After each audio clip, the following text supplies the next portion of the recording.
Have you ever noticed a strange, repeating pattern in the world? Money kind of acts like this invisible magnet, right? It just constantly pulls toward the people who already have it, while slipping right through the fingers of everyone else. And look, if you're struggling, it's really easy to think the economy is just fundamentally broken. But the source material we're exploring in this explainer suggests that the system isn't broken at all. We're just playing the game with the wrong set of rules. So, welcome! Today we're diving into a really fascinating breakdown of how the modern wealth game actually works, drawing on some intensely pragmatic, almost brutal principles. So why do the rich get richer while you stay stuck? Well, our source material points out this massive scam that society essentially feeds us right from childhood. We're completely brainwashed into believing that wealth generation is this wildly complex calculus equation, like it's some secret formula reserved only for absolute geniuses or the incredibly lucky. But it's not calculus. It's really just simple arithmetic. The scam is that we're trapped trying to be good employees and good citizens, playing strictly by polite, predictable school rules. But the rich, they aren't playing by school rules at all. They're playing by battlefield rules.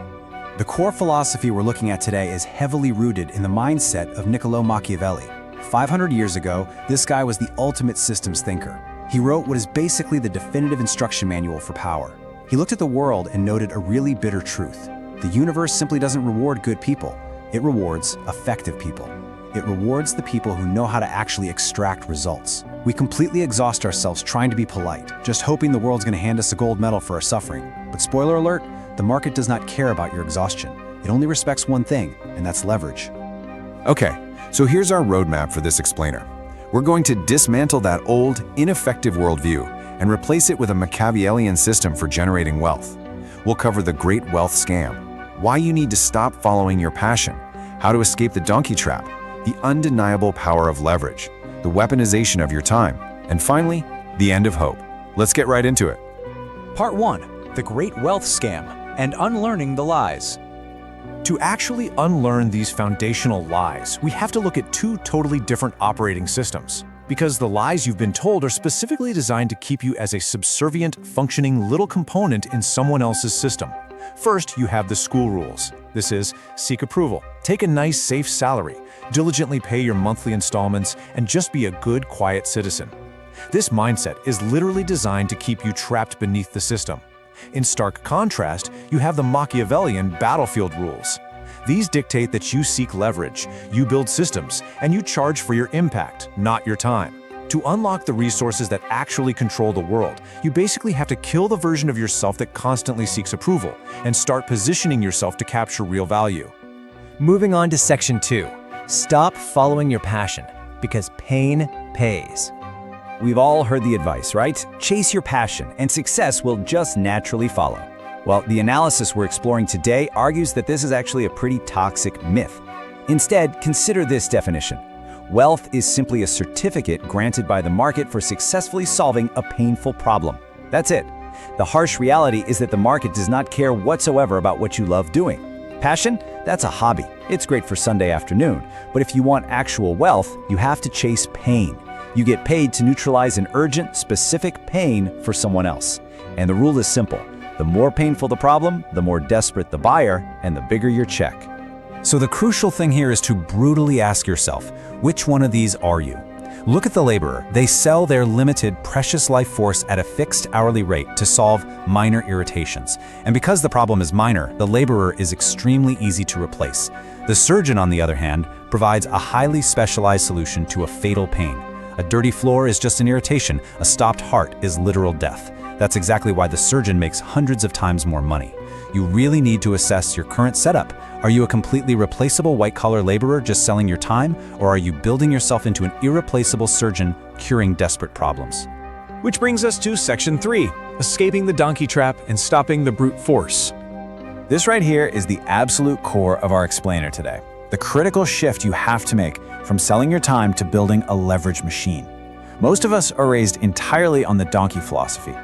Keep your head down, lift heavy, work until you are just utterly exhausted, and eventually someone will reward you. But honestly, Machiavelli would laugh at this. Think about it. If hard work actually equaled wealth, construction workers sweating out in the sun all day would be literal billionaires. Instead, the source material argues you need to adopt the fox philosophy. The fox doesn't just use brute force. The fox observes the system, understands the rules, actively looks for shortcuts, and uses leverage to get massive results from minimal effort. All right, section 4, the power of leverage and how to actually build a machine. So how exactly do we act like the fox? Well, we have to look at the actual mechanisms the wealthy use to multiply their effort. There are basically 3 primary forms of fox leverage. First up, labor leverage. This is getting other people to do the heavy lifting while you take a cut. Second, there's capital leverage, borrowing or using money to buy assets that work for you while you're literally asleep. And third, and this is arguably the most powerful tool today, code and media leverage. Take this explainer script for example. It's written once, but it can be consumed by thousands or millions of people. You do the work one time and it has the potential to earn endlessly.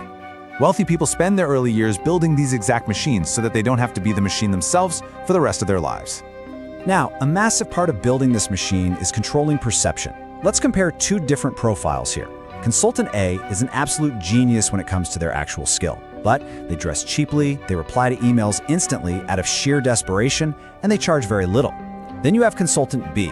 They're honestly just average in their skill, but they have a highly premium look, they are deliberately hard to reach, and they charge 10 times more. Who gets hired? Almost always it's Consultant B. Because excessive niceness and constant availability just signal to the market that you're a cheap commodity. Strong boundaries and premium pricing, that signals high value. And wealth just naturally flows toward high perceived value. But to build your system, you also have to be completely ruthless about your environment. You literally must cut off the weak links. This means distancing yourself from complainers who infect you with a victim mentality. The source material actually calls this the poverty virus. It means stepping away from friends who constantly drag you down by choosing safety over actual freedom. And crucially, you've got to cut out the endless digital scrolling. Think about it. If you're scrolling on your phone for 3 hours a day, you aren't the consumer, you are someone else's product. In today's world, focus is the new IQ. You have to guard it fiercely. Section 5, the weaponization of time and protecting the moat. Okay, so once your system starts working and you've secured some leverage, you really have to start treating your finite time as your ultimate competitive moat. Let's do some quick math on the effective hourly rate. Say your goal is to value your time at 50,000 rupees an hour. If you then spend an hour doing a menial chore that you easily could have paid someone 500 rupees to do for you, you didn't just save 500 rupees. You literally just burned 49,500 rupees of potential value. Seriously, rich people do not sell their time. They buy time. So to stop burning that money, you really have to adopt this ultimate system-building protocol. Step 1, outsource the low-value work. Step 2, automate your repetitive tasks using technology. Step 3, eliminate the unnecessary noise. Just say no to the meetings that definitely could have been an email. You have to treat your schedule like a fiercely guarded royal treasury. You literally cannot afford not to hire help, because doing tiny, insignificant tasks actively prevents you from building the big machines. And while you're fiercely protecting your time, you also must protect your money from the absolute parasites of consumerism. Modern society is entirely engineered to make you spend. If you go out and buy a luxury car directly with your salary, you become what the source calls a leaky pipe. You're just a slave to debt who has to keep grinding just to maintain the car. But if you act as a reservoir, you use your salary to buy assets, like a business or real estate or stocks, and then you let the passive income from those assets buy the car. Keep your mouth shut, totally avoid those flashy displays just to impress strangers, and build your wealth in stealth. Like they say, the eagles soar silently. Which brings us to our final section, Section 6, the end of hope, and why no one is coming to save you. This all really leads to one harsh realization. Waiting around for luck is a total fool's errand. Your execution has to be intensely disciplined. See, society tells us to play fair, to be perfectly well-rounded. But being well-rounded really just makes you a very safe, predictable, and totally average employee. The source material strongly argues that instead, you need to be spiky. You need to absolutely weaponize your unfair advantage. Maybe that's your geographic location, maybe it's a second language, or maybe it's just a weird, incredibly obsessive interest in a super specific niche topic. Whatever it is, do not try to compete fairly in a crowded room. Find a weak point in the market and completely dominate it with your specialized spike. And once you find that spike, you just start executing what's called the boring loop of wealth.